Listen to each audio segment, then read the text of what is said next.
So, Bill, now the heart, we could say perhaps, the heart of the logical thinking process are the categories of legitimate reservation, the logic rules that we follow. And this applies, of course, as we know, especially to the sufficiency logic trees, the current reality tree and the future reality tree. So based on your experience, which would you say are the most common logical errors that people make when constructing those trees?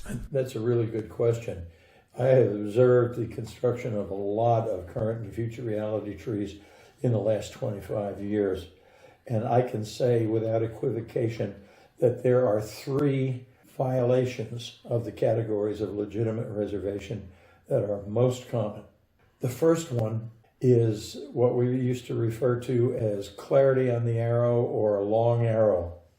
And this is a connection that skips over some intermediate effect that really should be reflected in there.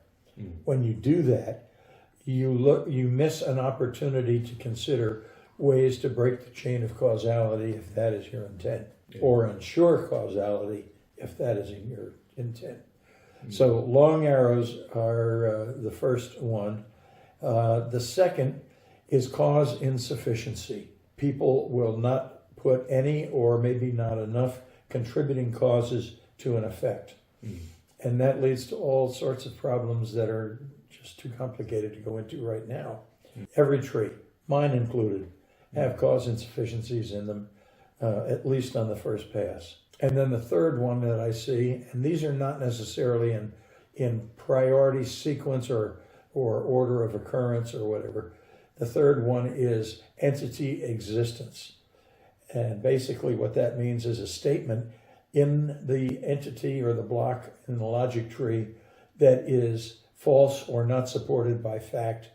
It may be an assumption about the situation that's false. And the problem with that is that if this occurs anywhere in a logic tree, everything that exists above that, in other words, in the direction of the arrowheads, is invalid. You can invalidate an entire tree from bottom to top with the inclusion of an entity that is false in the lower layer. Those three are the ones that I see that are most common. Of the three, I consider the entity existence one to be the most crucial for that reason. The entire tree can be undone by one false statement in it. Would you say there's possibly some common reason those are the three that are most important or the most common where people seem to fail?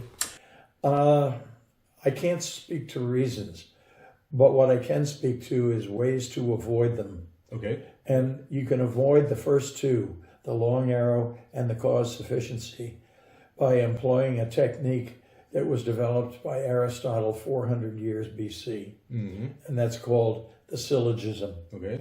And that's the subject of a completely separate video, I guess. But the bottom line is, if you create your cause and effect connections to satisfy the basic requirements of a syllogism, then you will avoid both the insufficiency and the long arrow. Yeah. Thank you.